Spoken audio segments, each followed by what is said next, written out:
कराची 1985। एक वक्त था जब यह शहर रोशनी और ख्वाबों का शहर माना जाता था, लेकिन फिर एक ऐसा वक्त आया कि यह शहर एक ऐसे जंगल में तब्दील हो गया जहां हर रात एक नई दास्तान लिखी जाती थी, वो भी इंसानी खून से। रात के सन्नाटे में जब लोग अपने घरों के दरवाजों के पीछे छुप जाते, सड़कों पे एक खामोश शिकारी अपना शिकार ढूंढा करता था। उसका हथियार था एक बड़ा सा हथौड़ा और उसका शिकार थे बेघर, फकीर और सड़कों पे रहने वाले बच्चे। मगर ये कातिल कौन था? एक शिकारी या एक पूरा झुंड? और क्यों उसने अपने शिकार के लिए सड़कों पे रहने वाले सबसे ज्यादा कमजोर लोगों को ही चुना था?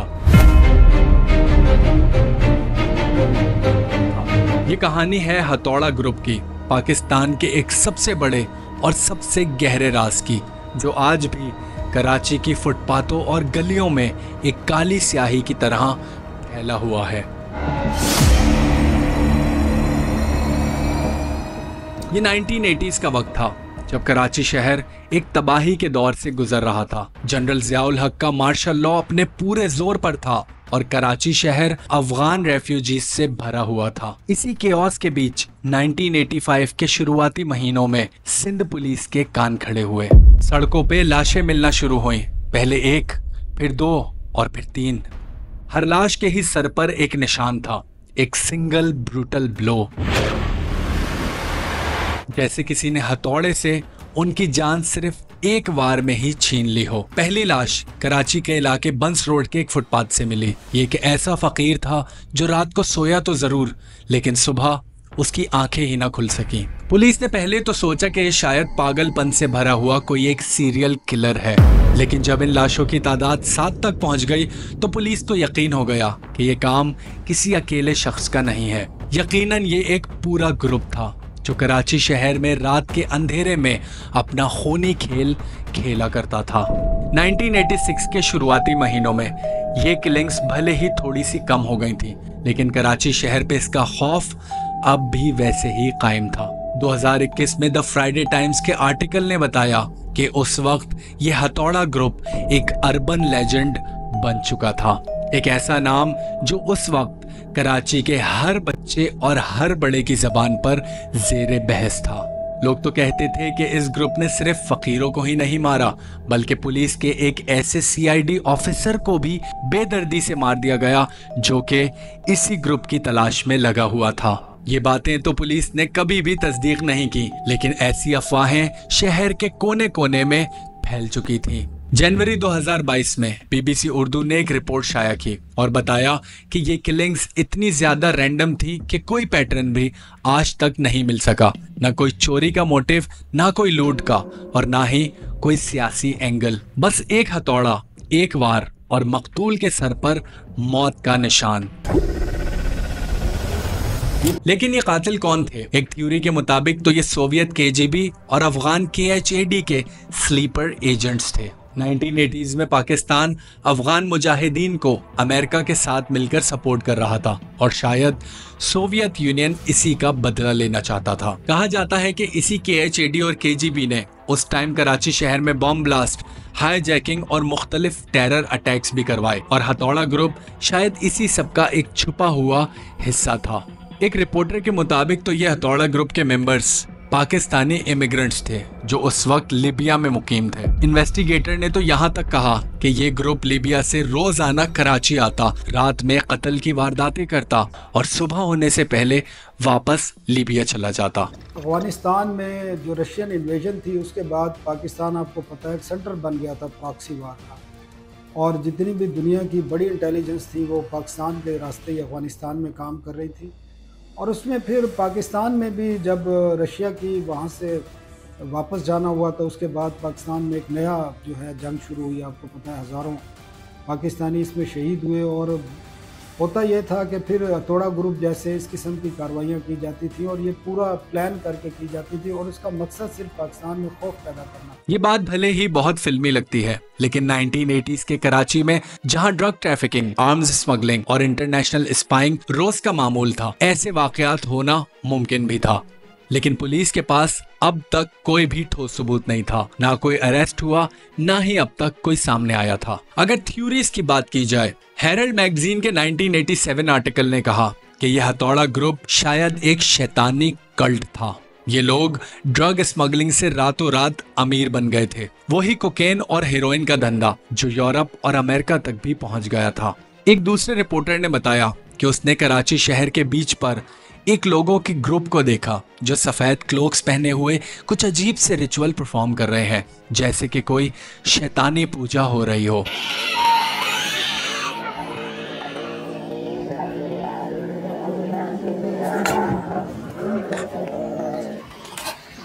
द फ्राइडे टाइम्स के आर्टिकल ने भी इसी शैतानी कल्ट वाले एंगल को एक्सपोज किया और कहा कि शायद ये कराची बेस्ड कोई इलीट ग्रुप था जो कराची शहर में अपनी ताकत आजमाना चाहता था। एक और न्यूज़पेपर दी न्यूज ने तो बिल्कुल ही एक अलग थ्योरी दे डाली। उन्होंने कहा कि ये एक डेथ स्क्वाड है जो कि सड़कों पे रहने वाले बेघर लोगों, फकीरों को और ड्रग स्मगलिंग करने वालों को साफ करना चाहता है। मगर ये स्क्वाड किसका था? लोगों ने तो यहाँ तक कहा कि ये काम जियाउल हक की डिक्टेटरशिप का था, जो कि मीडिया का ध्यान उस टाइम एथनिक वायलेंस और क्राइम से हटाना चाहता था। अब एक बात समझ लीजिए कि हथौड़ा ग्रुप का शिकार सिर्फ बेघर लोग ही नहीं थे। एक और केस बहुत ही दिलचस्प है। सदर के फुटपाथ पर एक 14 साल का घर से भागा हुआ लड़का मिला। उसके सर पर भी हथौड़े का निशान था और उसके पास एक ऐसी डायरी थी जिसमें उसने अपनी सारी कहानी लिखी हुई थी। इस डायरी की कहानी के मुताबिक वो घर से इसलिए भागा था क्योंकि उसके वालिदैन उस पर मारपीट किया करते थे। उसने लिखा कि वो कराची में एक नई जिंदगी शुरू करना चाहता था, लेकिन फिर उसकी मुलाकात कराची के ड्रग माफियाज से हो गई। पुलिस ने ये डायरी जरूर मीडिया से छुपाई, लेकिन एक रिपोर्टर ने ये डायरी हासिल करके लीक कर दी और ये कहानी उस वक्त शहर में चर्चा का मौजू बनते हुए आज आप तक भी पहुंच गई। नवंबर 1986 में पब्लिश हुआ दी न्यूज का आर्टिकल बताता है कि ये लड़का शायद गलती से हथौड़ा ग्रुप का शिकार बना, क्योंकि मे बी वो किसी ड्रग गैंग के लिए छोटा मोटा काम किया करता था। इससे एक नई थ्योरी पैदा हो गई कि शायद हथौड़ा ग्रुप ड्रग माफियाज के दोस्तों को निशाना बनाता है और बेघर लोग शायद उसका कवर थे ताकि पुलिस को डिस्ट्रैक्ट किया जा सके। लेकिन इसके बाद एक ऐसा इंसिडेंट हुआ जिसने सारे ही शहर को हिला कर रख दिया। 1986 के शुरू में सदर इम्प्रेस मार्केट की सड़कों पर एक 30 साल का आदमी मिला जो सड़कों पे ही रहता था और छोटी मोटी चोरियां किया करता था। उसके सर पर भी एक हथौड़े का निशान था, लेकिन उसके जिस्म पर काफी और दूसरे भी जख्म थे, जैसे कि उसकी शायद किसी से बहुत ही खतरनाक किस्म की लड़ाई हो गई हो। पुलिस ने शुरू में सोचा कि ये शायद कोई गैंग फाइट होगी, लेकिन जब उन्होंने उसके पास एक छोटा सा नोट पाया जिसमें लिखा हुआ था ये पहला नहीं और ये आखिरी भी नहीं, तब पुलिस के होश उड़ गए। ये नोट हथौड़ा ग्रुप का पहला डायरेक्ट मैसेज था। लेकिन इसका मतलब क्या था? कोई कह रहा था कि हथौड़ा ग्रुप अपनी मौजूदगी दिखाना चाहता है, तो कोई कहता कि ये एक संगीन वार्निंग है। लेकिन न्यूज़पेपर्स ने कहा कि ये नोट शायद किसी बड़े क्रिमिनल नेटवर्क का हिस्सा था जो शहर के अंडरवर्ल्ड को कंट्रोल करना चाहता था। हथौड़ा ग्रुप के बारे में एक और बात बहुत अजीब थी कि ये लोग हाई प्रोफाइल टारगेट कभी भी नहीं चुनते थे। उनका शिकार तो सिर्फ सड़कों के लोग थे, जैसे कि फकीर, बेघर या छोटे चोर। इसी वजह से शायद पुलिस ने इस केस को ज्यादा सीरियस ही नहीं लिया। 1980s के कराची में बॉम्ब ब्लास्ट, पॉलिटिकल असैसिनेशंस और एथनिक फसाद इतने बड़े इश्यूज थे कि सड़कों पर फकीरों का कत्ल वाकई में पुलिस को एक आम सी बात लगती थी। लेकिन ये सिंप्लिसिटी ही हथौड़ा ग्रुप को और ज्यादा मिस्टीरियस बना रही थी। सब कह रहे थे कि कोई क्यों इतना ऑर्गेनाइज्ड ग्रुप बनाएगा सिर्फ बेघर और फकीरों को मारने के लिए। 1985 से लेकर 86 तक कराची में 300 से ज्यादा अनसॉल्व्ड मर्डर हुए और हथौड़ा ग्रुप के कई केसेस उनमें शामिल थे। लेकिन इन सब के बावजूद अब तक कोई ठोस सबूत नहीं और कोई गवाह नहीं।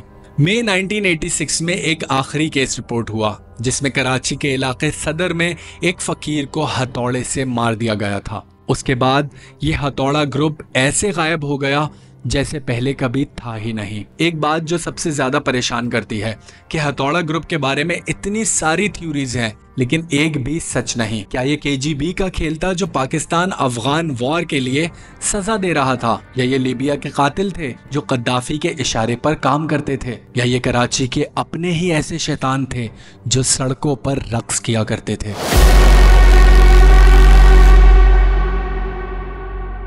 तो ये थी हथौड़ा ग्रुप की कहानी, एक ऐसा अंधेरा जो शायद कराची के दिल में आज भी जिंदा है। एक ऐसा ग्रुप जो रात के सन्नाटे में आता, अपनी मौत का खतरनाक निशान छोड़ता और फिर वहां से फरार हो जाता। क्या ये एक सैटेनिक कल्ट था, या ज़ियाउल हक का कोई पॉलिटिकल स्टंट, या एक ऐसी इंटरनेशनल कॉन्स्पिरेसी जो शहर कराची के केओस में छुपी हुई थी?